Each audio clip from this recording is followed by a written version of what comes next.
great man theory of history, or the idea that quote-unquote great men were the primary drivers of historical change and progress, was popularized in the 19th century and is largely attributed to Scottish historian Thomas Carlyle. This way of understanding history isn't popular among scholars anymore because it offers a really limited perspective on how our societies actually function and fails to reckon with, women, or those not born really wealthy. The theory also holds that these great men are born leaders and that they shall arise when the need for them is great, which absolutely sounds like the beginning of a post-apocalyptic fantasy novel and less like a working theory of history. Certainly, there is room in the world to debate whether people, men and women, can be born leaders. There is not, however, room on this channel to debate whether history is made by the actions and beliefs of a few wealthy white guys, which is what Carlyle implied when he famously said that the history of the world is but the biography of great men. If that's an idea that appeals to you, this video isn't a great starting place for you to learn more, because I'm not going to indulge it for even another sentence. It's wrong. So, although this way of doing history has been pretty unpopular among historians for some time, especially as new methods of doing history that highlight the importance of minorities, the economic lower classes, and women have gained prominence among scholars, the way we commemorate at museums, in historical fiction, or even biopics still commonly express this dated way of thinking about history. I've written before about how this trend can be harmful when it rears its head in our celebrations of the lives and careers of politicians or public officials, but I haven't explored how the great man continues to reside in museums and heritage sites, or why it's harder for these institutions to flip the script. So, today on Historia Nostra, we're visiting the estate of one such great man, and thinking about how museums can challenge the ways these historical figures are represented.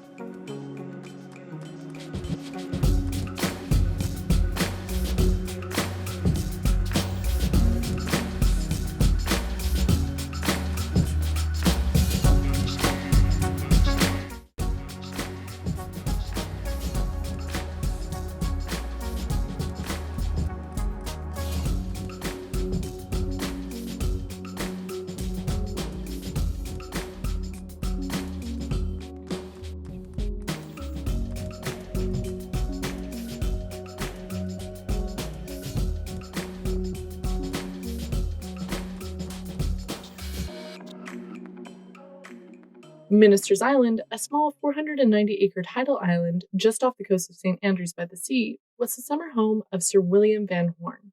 Van Horne left school to begin his career at the ripe age of 14 and worked his way up the ranks of American rail companies, eventually taking a position as general manager of the Canadian Pacific Railway, or CPR, before becoming the company's president in 1888. Although Van Horne's story sounds like that of a self-made man, his origins weren't all that humble.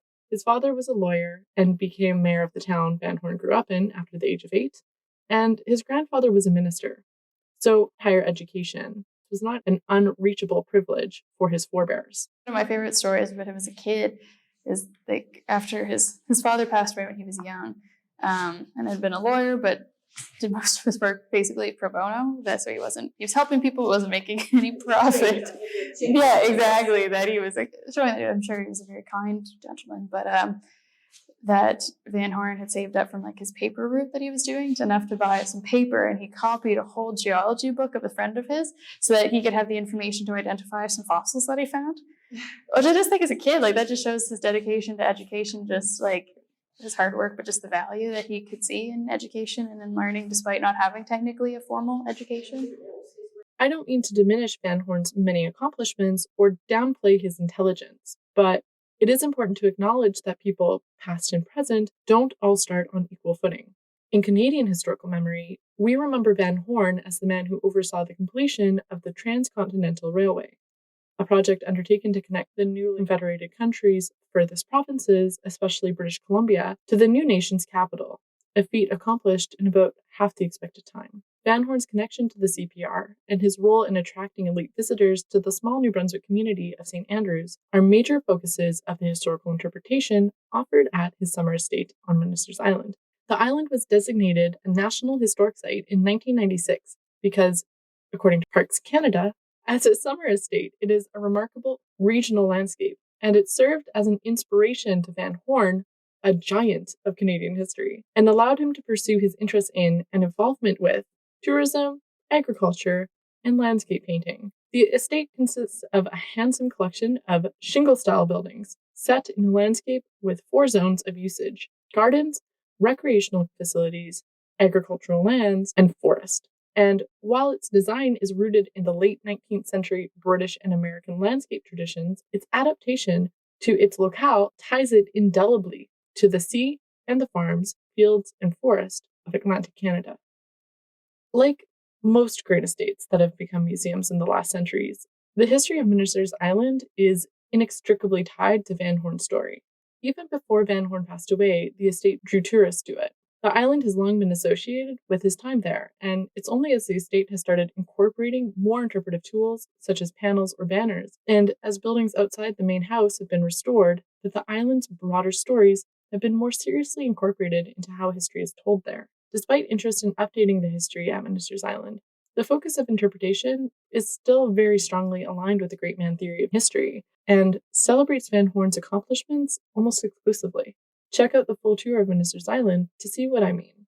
However, as buildings are constantly being restored, with the barn receiving a facelift just 2 years ago, and the bathhouse's seawall being repaired just this summer, more opportunities to diversify the stories told there are becoming obvious. So the question I pondered while visiting Ministers Island is how museums like this, that are strongly associated with a quote-unquote great man, can be reconsidered or redeemed by more recent ways of doing history. What methods can we apply to learn more about the history of this place that don't emphasize Van Horn? And what do we need to do to take these preserved historical sites and make them more accessible as museums? But even more important than that, perhaps, I wonder why locals feel that this island continues to be important in the first place. Laura Oland, the island's museum intern, and Susan Gertson, tour manager, had some ideas. I think Van Horn's story, and I think his diversity, he was definitely an entrepreneur, a money person, very successful, but at the same time, he had such a appreciate what we're talking about, his art, his paintings, his interest in collecting, his interest in outdoors. He just had such a vast, geology, I think, intelligence. And I think that's a really neat, that it wasn't all just very business minded, but I think just he had all the other layers, I think just makes him such an interesting person.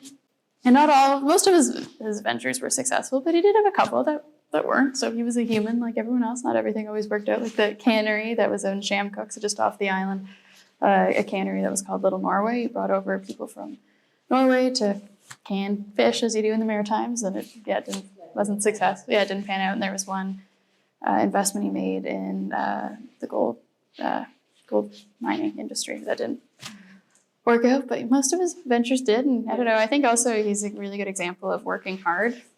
Someone who came from a relatively poor family, but just was always working and quit school 14. Yeah. I mean, I love opening up and having people come and learn about it. But that's all I've known. I've never known it as a private home. I think if I had known it when it was private, I may feel different. I think because all we've known is there's a job and I've got money for it. Did I say that? Yeah, so it's important to bring tourism to the community as well. Oh, yes. Yeah. So it's not necessarily just that it had value for this one family, it's now creating revenue for St. Andrews. Yeah. Yeah. I mean, a lot of people will come to St. Andrews. Our winters are based on how many people we can bring in the summer, and so that we can survive the winter.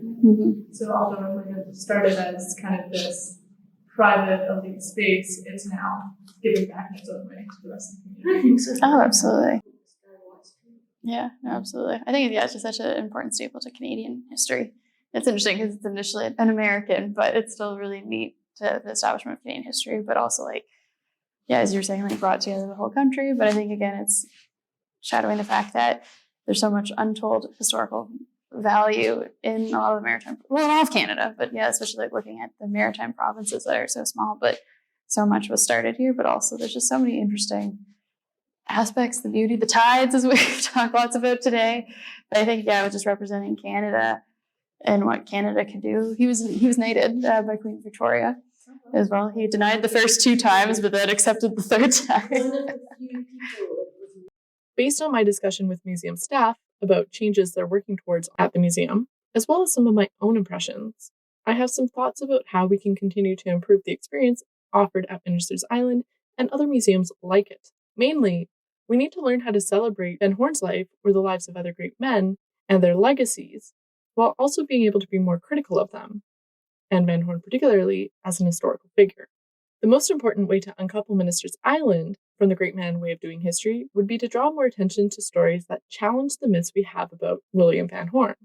So, for example, when explaining how he built the railway, we might point out that he himself did not participate in the backbreaking and occasionally life-threatening labor this feat entailed. We should highlight the exploitation of Chinese men's labor used to complete this project, and also talk more about Indigenous resistance to the railway being built across their lands, and the railway as a vehicle in itself of colonization. We could also challenge some of the language we use when we talk about how Van Horn lived his life. So, for example, when explaining that Van Horn thought people who slept more than 4 hours a night were lazy, guides might be more critical, instead of presenting this as a testament to his commendable work ethic. Humans need more sleep than 2 to 4 hours. We should not aspire to sleep less. Was this his most problematic view? Probably not. Is it the one that bothered me the most? Maybe. With 30 people working on the estate, we might also try to learn more about their perspectives. What was Van Horn like as an employer? What brought laborers to Minister's Island? And what did this place mean to them? One story Susan told me sticks out in my mind as a great starting place. And if you look at it, there's one part where it says, heard the bugle, so they've basically gone to war. Oh. It was workers who heard the bugle call. Yeah, it was workers who'd signed there, and people have written all through it. So we saved it and put it back up. 29th, 1910. Yeah, that's really neat. What would the box have been used for? Or was it just... It was by the front door, so receipts, work orders, things like that. So it's just been moved over. Yeah, we moved it here to protect it. This box, signed by employees who went off to fight in the First World War, is displayed in the island's barn. But as it currently exists, there is no signage interpreting it. And as far as I can tell, research hasn't been done so far on who these men who signed the box were, and if they returned to Minister's Island after the war. As the museum gets closer to having all of its buildings restored on the island, they can start to turn the resources towards expanding the history of each of those spaces. Every year, a little bit more. The museum could also offer a more complex Indigenous history of the island. The Passamaquoddy exhibit at Minister's Island is an excellent step in the right direction, but the Indigenous history is contained really within this one room. The exhibit also doesn't document when and why the Passamaquoddy stopped coming to the island or the island's colonization in any great depth. Incorporating some of this material outside of the current exhibit space would help visitors understand that the Passamaquoddy continued to exist in this space after settlers arrived in St. Andrews, and the processes by which displacement happened here specifically. Although visitors are not permitted to visit the shell middens on the island for the middens' own protection, tangible connections to Indigenous history could also be made by describing what we know about how Indigenous people lived here as part of the interpretation of the island's landscape. We could also do more to highlight the lives of the women in Van Horn's life. Little is said about his wife or daughter in the tour beyond their associations with the estate. How did they spend their time on the island? How did they interact with those who worked here? And why did his granddaughter choose to sell the estate? What were Van Horn's own views of women? We know some of this already, but it could be better incorporated into the interpretation of the island. So all this to say that, no, a museum built on the legacy of a great man does not need to remain bound to it. There are many ways we can deconstruct myths about men like Sir William Van Horn and continue to adapt institutions like Minister's Island to current ways of doing history. These sites are still valuable, even if the values that led us to protect them are dated. When Minister's Island was established, as the statement from Parks Canada makes clear, the national interest was in Van Horn and his accomplishments. So the focus of funding was on restoring and preserving the buildings associated with Van Horn. The effect, currently, is that the museum offers comparably little about the island's other inhabitants, such as the minister, the Passamaquoddy, women, and laborers. Efforts to make these kinds of revisions are often slow because museums are frequently underfunded and have limited resources. If you want to support Minister's Highland and its ongoing projects, such as the restoration of the Minister's House, you can donate at the link in the description. It's important to draw attention to these stories because, at the end of the day, the success of one person is achieved through the support offered by those around them. Van Horn was not an uncomplicated historical figure. Humans, past and present, are complicated, and even the most venerable historical actors were flawed. Looking at how our values as a society have changed since Van Horn lived here opens important discussions about wealth and inequality, changing gender roles even within the same family over generations, and perhaps most importantly, whether a 50-room house can be called a cabin or not. And yes, he called this house a cabin. Starting to de-emphasize Van Horn and incorporate other stories not only allows us to see more clearly how the family operated in their community, but also how their time in St. Andrews permanently impacted this place and created long-standing interest in their stories. Special thanks to Laura Oland and Susan Gertson, who generously offered their time to show me around Minister's Island. Footage from this episode is courtesy of Graham Christie, and our theme music is by Brooke Capri. You can learn more at brookecapri.bandcamp.com.